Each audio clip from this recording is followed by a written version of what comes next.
importante es que si hay alguna duda del proceso, podamos nosotros trabajarla, resolverla y que quede una mayor claridad para ustedes en este sentido, ¿sí?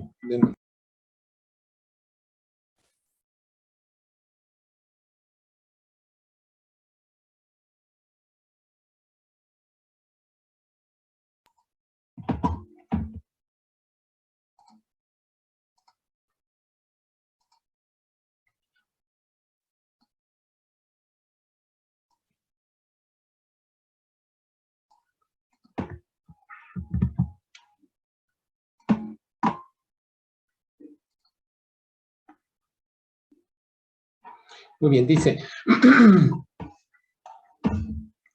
la sección del eje que se muestra en la figura se va a diseñar en una proporción relativa de que el diámetro menor va a ser 75% del diámetro mayor.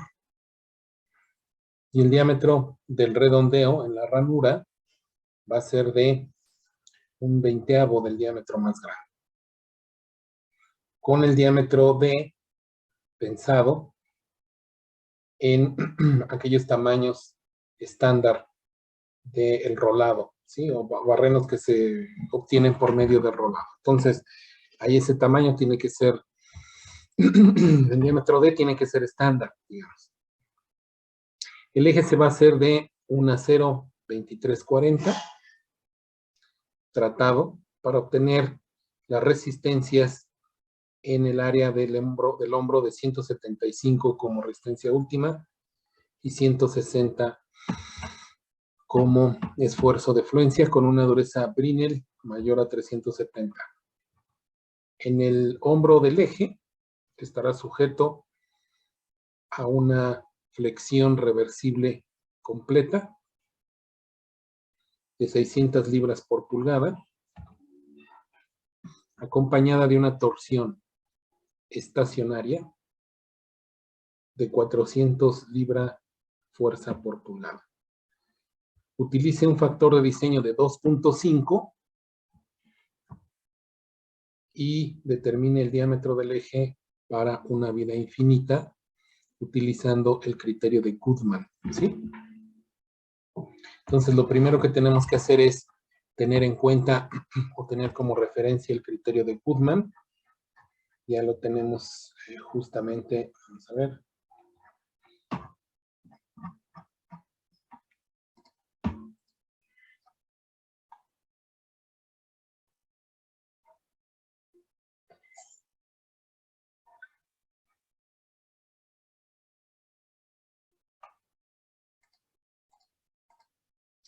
Entonces será esta ecuación D, ¿estamos de acuerdo? Sí, porque es la del diámetro. Esta es la que vamos a estar utilizando.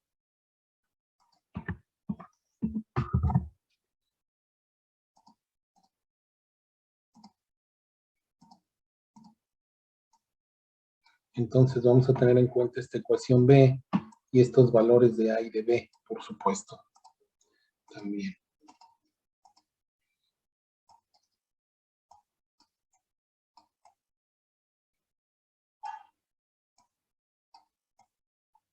Entonces, lo primero que consideremos es lo que vamos a considerar son estas ecuaciones y también la condición de carga que tenemos. Muy bien, entonces, después viene esta nota que dice, el eje contiene una ranura para relevado de esfuerzos o para redistribución de esfuerzos. A menos que se especifique lo contrario, el diámetro en la raíz de la ranura va a ser el diámetro nominal de menos 2 veces el radio.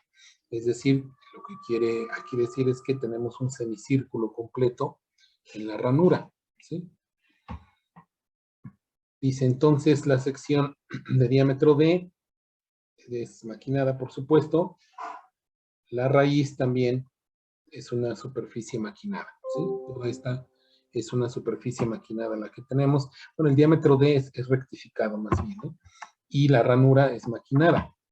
Entonces, bueno, yo creo que vale la pena recordar. Seguramente ustedes ya les dieron un repaso, pero si no, vamos a recordarlo. ¿Qué tiene que ver con esto? Miren.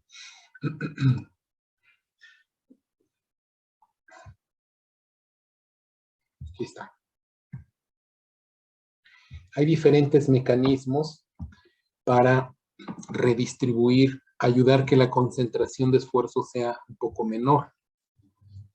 Una forma de hacer eso es, no sé si noten aquí que hay como un maquinado en la parte interna. ¿Sí se ve? Ese maquinado permite como que el flujo del esfuerzo no se concentre tanto en esta zona, en esta sección, ¿sí? En la sección del hombro. Como ya vimos, el hombro tiene la principal, una de sus finalidades es de mantener en posición los elementos, normalmente comenzando con el valero, pero el valero ya trae la carga de todo lo demás, ¿no? Otra alternativa para hacer, para permitir que este radio no genere tanta concentración de esfuerzos es hacer un redondeo grande en el hombro, tal como lo observan ustedes aquí. Eso permite también que los esfuerzos se redistribuyan. Y la otra, ¿a qué me refiero? A que este redondeo de aquí es muy pequeño. ¿Estamos de acuerdo? ¿Sí? Entonces, esta es una forma de hacer que se redistribuyan los esfuerzos. Esta también, pero otra forma es ponerle este radio, ¿sí? Claro, tendrá una desventaja de que nos hace más pequeño este radio, por supuesto, ¿verdad? Bueno, el radio es hasta aquí. ¿Sí queda? No queda. Pero estas son 3 estrategias que se utilizan en los ejes para reducir la concentración de esfuerzos en el hombro, ¿sí? En el shoulder, que soporta el valero. Entonces, estas son 3 estrategias. Y dentro de estas 3 estrategias, pues está justamente la que nos toca ahora. ¿Estamos de acuerdo? ¿Sí? Es una de las 3. Entonces, el diámetro de la raíz va a ser el diámetro nominal, el diámetro que tenemos aquí. Aquí va a ir un valero seguramente. Y entonces menos 2R, que sería ese radio. Bueno, a partir de eso, nosotros sabemos, y vamos a ponerlo justamente aquí.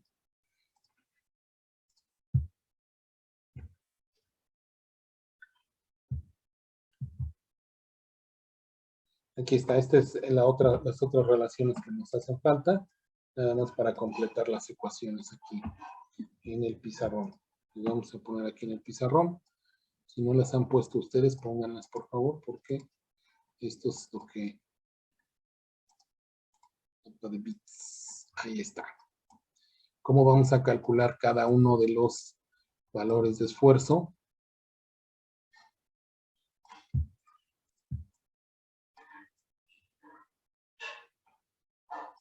Ahí está, ¿sí?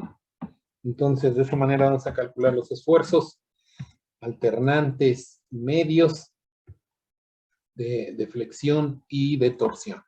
Y bueno, ahí vamos a tener ya cada una de estos elementos, de estas componentes. Bueno, entonces, a partir de eso, fíjense, necesitamos sacar el momento alternante, necesitamos sacar el momento medio y también necesitamos sacar el par de torsión alternante y necesitamos sacar el par torsor medio. Muy bien, a partir de la información que tenemos, me quiere decir alguien, caray, espérenme tantito porque ya se me cambió este.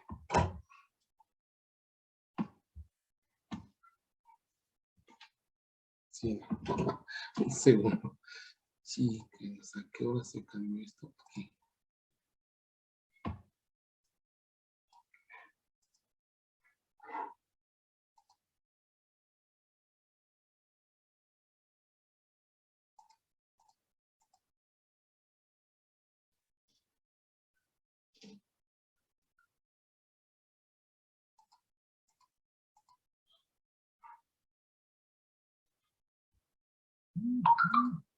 Y recargo la pared, a ver.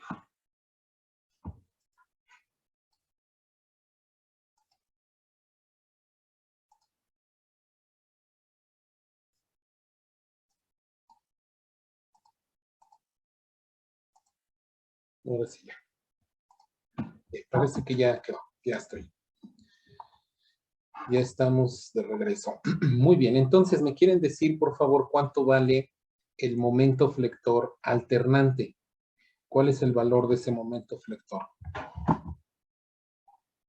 A partir de la información que tenemos. Recuerden ustedes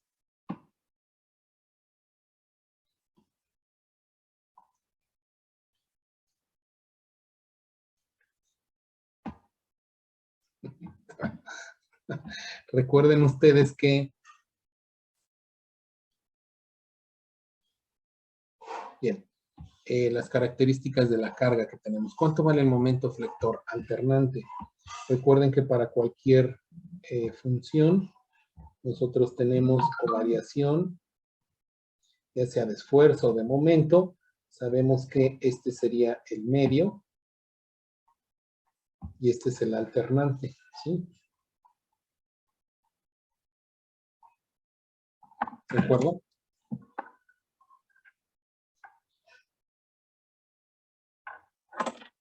Entonces, ¿cuánto vale el esfuerzo flector alternante? 600.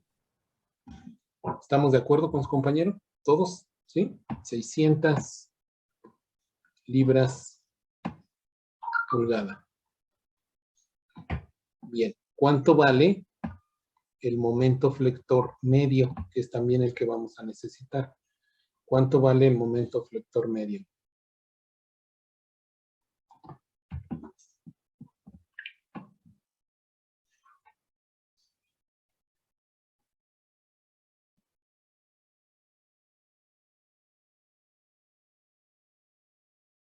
¿300? A ver, 300. Si dice que es completamente reversible, ¿qué significa?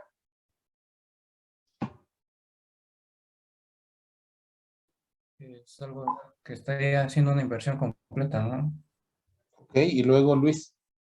Entonces el medio sería 0. Exactamente. El medio es 0, ¿sí? El momento flector medio vale 0. ¿Estamos de acuerdo? Eso es lo que vale el momento flector medio, vale 0. Ahora, el par torsor alternante, ¿cuánto vale? El par torsor alternante vale, ¿cuánto vale? 400. 400 libra pulgada. Ah, caray. A ver si es cierto esto que me dice su compañero. El alternante es 400, entonces ¿cuánto vale el medio? ¿Cómo dice que es el par? ¿Cómo dice que es el par? Steady. ¿Qué quiere decir steady? Bastante. Constante. Entonces, ¿cuál de los dos? ¿En dónde pongo el 400 o pongo 200 y 200? ¿Cómo lo pongo? A ver, Daniel. Sí, estoy buscando. El medio tendría que ser los 400 y en el Exactamente, alternante Luis. tiene que ser 0. Exactamente. Aquí tengo el eje. Entonces, aquí ven el medio sería este. Y el alternante 0 porque es como si tuviera yo aquí este. El alternante es muy pequeñito, ¿sí? Tiende a 0. Entonces, aquí el medio, este es 400 libra pulgada. Y el alternante, entonces, va a ser 0, ¿sí? Bueno, entonces ya tenemos nosotros que tendremos solamente esfuerzo flector alternante y tendremos esfuerzo torsor solamente medio o esfuerzo cortante medio, nada más, ¿sí?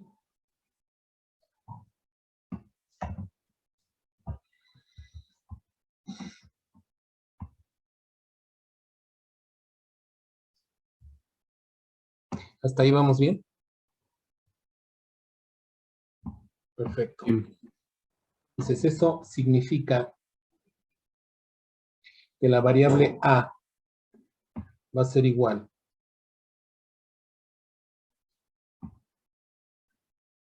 a la raíz cuadrada de 4 por KF de MA. Nada más, ¿sí? Al cuadrado. Nada más. No hay más porque el momento flector, perdón, el momento torsor alternante no hay. Y la letra B va a ser igual a la raíz. Bueno, aquí lo podemos simplificar todavía un poco más. Entonces, A va a ser igual a 2 veces KF por MA. ¿De acuerdo?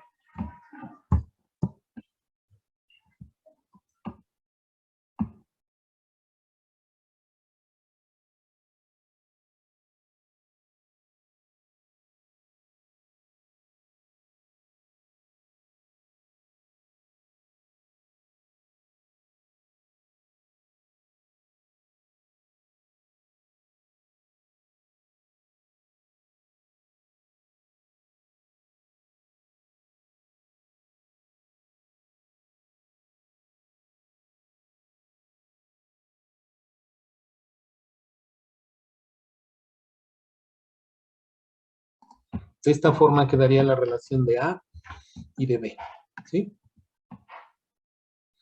Porque no tenemos TA y no tenemos MM. Entonces, bueno, pues ahí queda de esa manera justamente la relación. ¿Qué es lo que nos hace falta? ¿Qué otra información nos hace falta para calcular el diámetro? ¿O qué información nos hace KF. falta? KF. ¿Y qué otro? KFS. FS. ¿Qué otra cosa nos hace falta? Además de eso.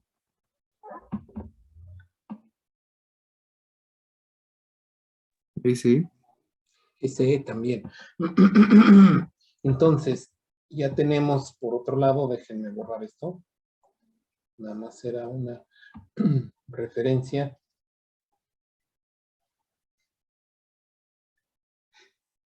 Y para poner aquí justamente lo de SE.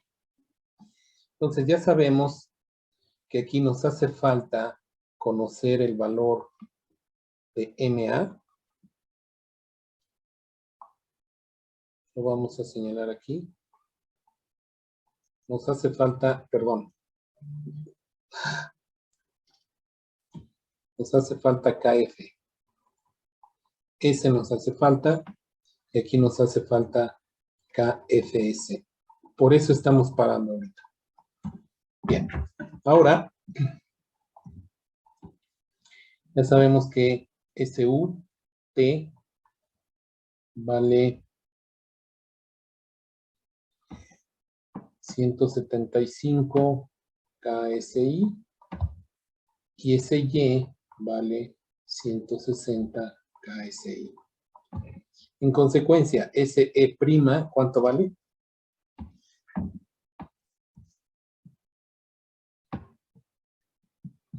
¿0.5 de quién? 175. De 175. Entonces, SE' vale ¿cuánto? 87.5. ¿Cuánto, perdón? 87.5. 77. No, 87.5. Ok, gracias. 87.5 KSI. Muy bien, pero nos falta ese que es el corregido. KA, KB. A ver, de todos los factores que tenemos, ¿cuáles son los que nos van a afectar para este caso? ¿Me quieren decir? Vean todos los factores que tenemos ahí. ¿Cuáles son los que nos van a afectar? ¿Todos? ¿Serían todos? A ver, chéquenlo.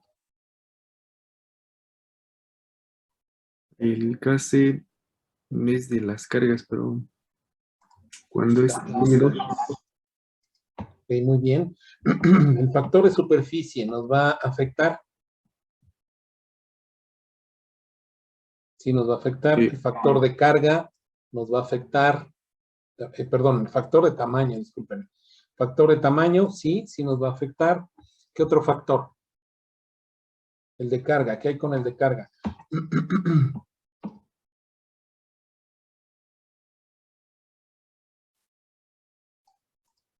El de carga también nos afecta, ¿cierto? Aquí está el de carga por el diámetro. Si nos afecta y luego es rotatorio también. ¿Sí? El factor de carga. El de temperatura no nos va a afectar y el de confiabilidad vamos a considerarlo como 1. Entonces, será Ka, Kb y Kc. Son los factores que nos van a afectar. Kc por ese E'. ¿Estamos de acuerdo? ¿Sí? Entonces, bueno, aquí nos está afectando el que no conocemos ninguno de estos tres todavía. Necesitamos conocerlo para poder calcular o aplicar la ecuación del diámetro de la teoría de Goodman. ¿Qué otra cosa nos hace falta conocer? Ya sabemos KF, KFS también. Nos hace falta conocer SE. ¿Algo más que nos haga falta? Nada más, ¿verdad? Solamente eso es lo que nos hace falta, entonces pues vamos a calcularlo. Pero tenemos una situación importante que considerar. KF depende de la incógnita que nosotros queremos encontrar. ¿Están de acuerdo? ¿Sí? KF depende de la incógnita. KFS también depende del diámetro, de este radio, del más pequeño, digamos. ¿Estamos de acuerdo? ¿Sí? K subíndice A también depende del diámetro. KB, a ver, KB también. KB es el que depende del diámetro. Es el factor del tamaño, pero también el factor de carga. ¿Están de acuerdo? KC, vamos a ver, KC.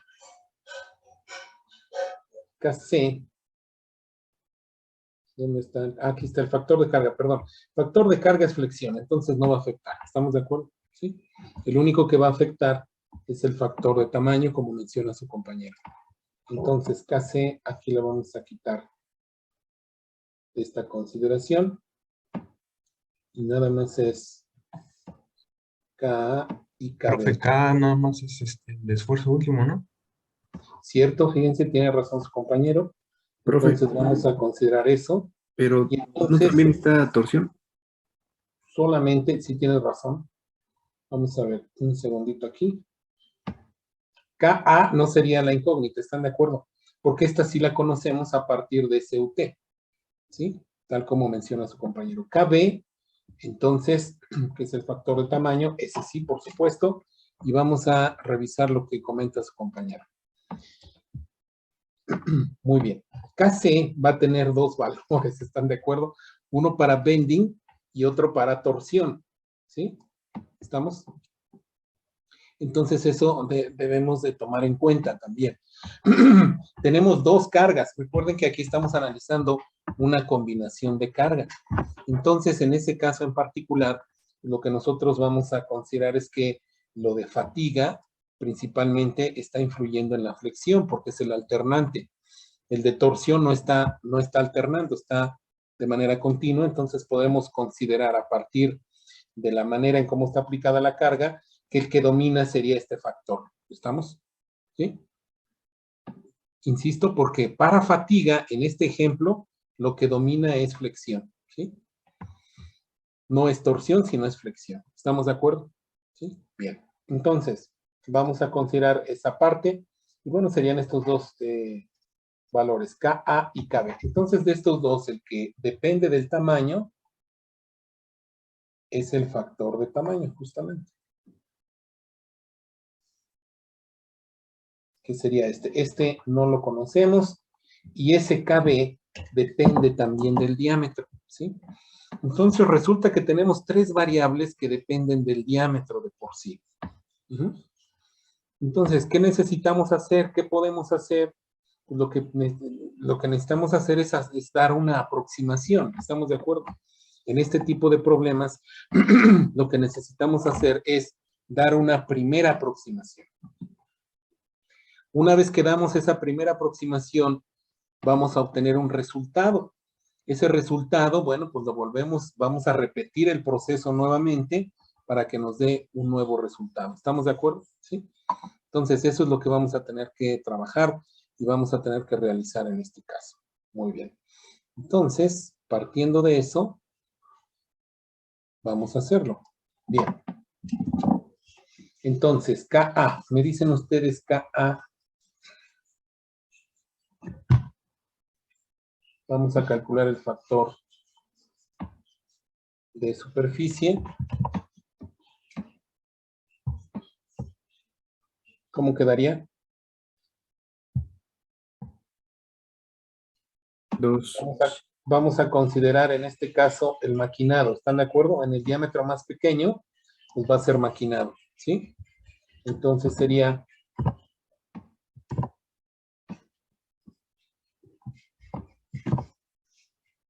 el coeficiente A por SUT a la B. En este caso en particular, el coeficiente A, ¿qué valor va a tener? ¿Cuánto es? A ver. Ahí está su libro. 2. 2 por 175 elevado a... ¿Cuánto? Menos 0.217. 217. Muy bien. ¿Cuánto nos da acá? Punto 65. 0.65. Ese es el valor de el modificador.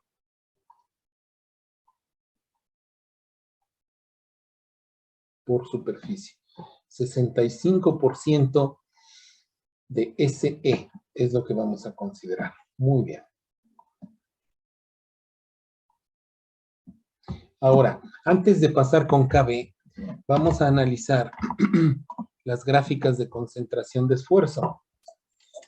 En este caso, las gráficas de concentración de esfuerzo, bueno, tiene que ver con justamente la flexión primero. ¿Qué gráfica? Quiero que vean su libro y me digan qué gráfica es la que vamos a utilizar, por favor. Vean su libro. 15.8 y 15.9.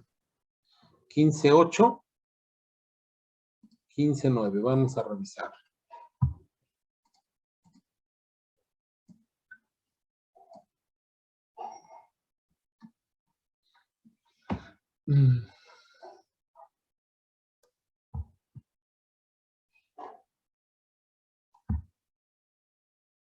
Aquí está una torsión. Y aquí tenemos la flexión. Ah, no, pero ¿será esta? A ver, chéquenle bien.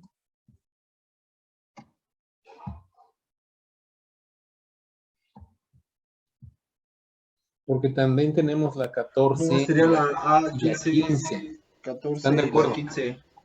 14 y 15 es la que tiene la ranura, ¿cierto? ¿Sí? 14 y 15 es la que tiene la ranura. Entonces ahí debemos de considerar ese aspecto también. La ranura, sobre todo, ¿sí? Entonces eso vamos a considerarlo justamente. Muy bien. Entonces, primero, me interesa saber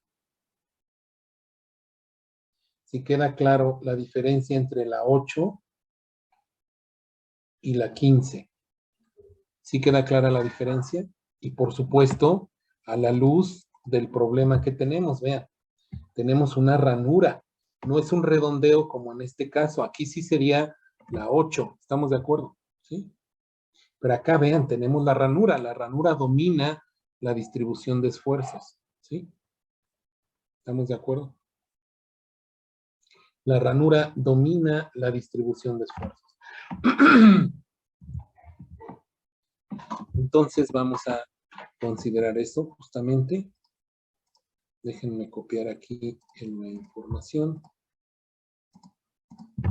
para tenerla en esta lámina. Ok.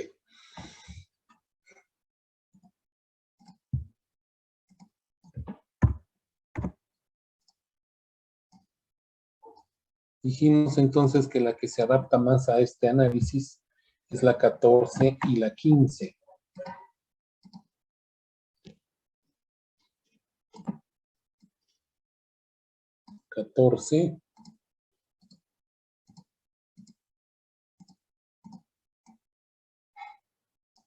Ahí está la 14 y la 15. La vamos a poner también acá.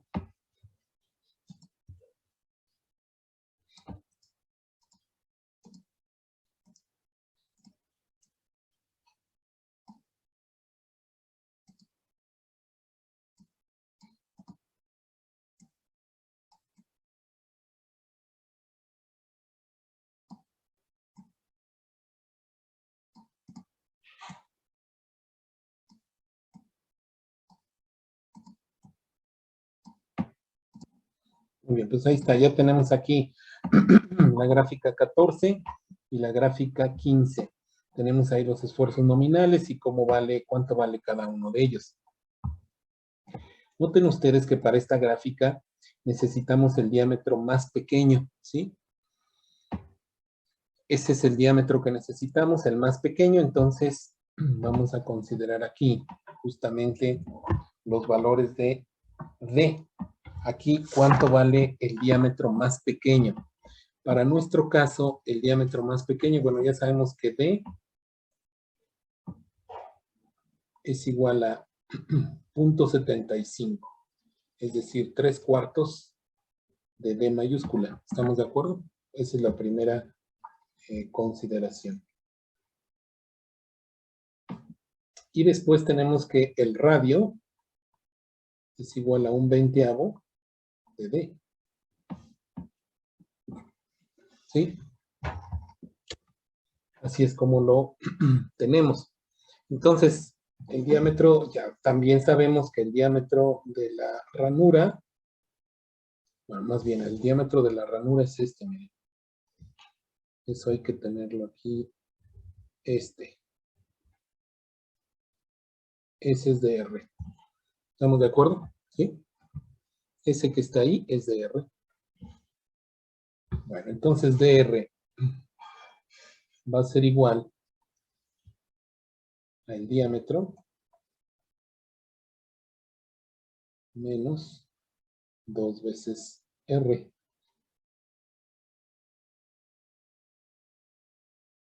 Ese es el diámetro.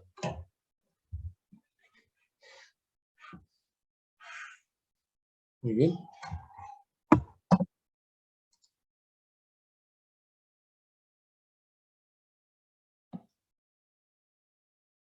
Pues hasta ahí. Perdón. Hasta ahí lo que tenemos. ¿Cómo podemos dar una estimación de diámetro? ¿Cómo podemos dar un primer valor? A ver, si me ayudan para decir cómo podríamos dar una estimación inicial de un valor. Pueden ser 10 pulgadas, puede ser 1 pulgada, puede ser media pulgada, puede ser 4. Es decir, ¿qué valor damos? ¿Cómo podemos aproximarnos a un valor más o menos adecuado? ¿Quién me quiere decir? Para tener una primera idea, ¿cómo podemos hacerlo? Necesitamos ideas aquí, a ver. Por supuesto, ver el solucionario pues en la vida real pues no es la opción, ¿verdad? Entonces díganme ustedes qué podemos hacer para tener un valor inicial, una idea de cuánto es el valor. A ver, necesito ideas.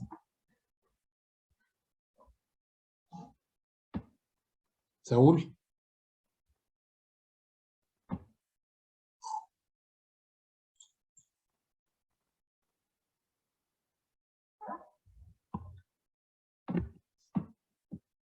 ¿No?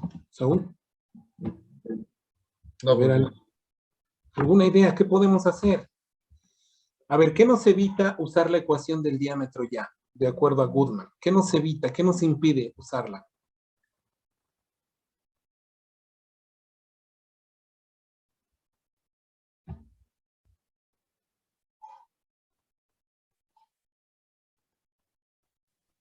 No tenemos ese. No tenemos ese. ¿Qué otra cosa?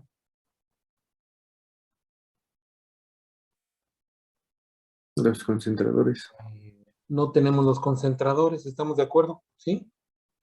Bueno, pero ¿qué pasa si para dar una estimación inicial yo uso lo que tenga de ese, que puede ser este valor ya, y ya tengo este? Y puedo considerar que este vale 1 y que este vale 1. No sé si me explico. Porque quiero saber un dato más o menos cercano al que voy a necesitar. ¿Sí queda claro o no? Es un dato para iniciar propiamente, ¿sí? Entonces, eso es lo que vamos a establecer aquí para obtener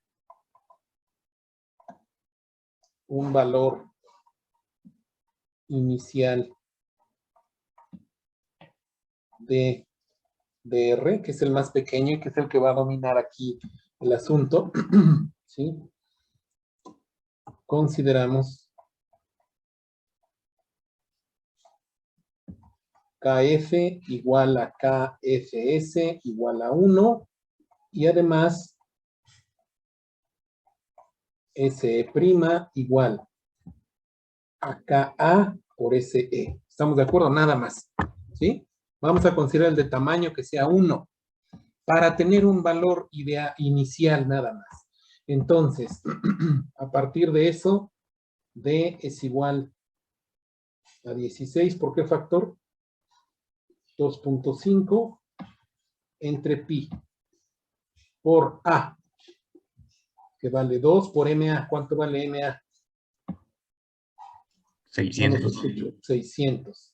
O 0.6 para que sea, bueno, déjenme cambiarle aquí, sería 2.5 que es 600. 2 por 600 que es MA.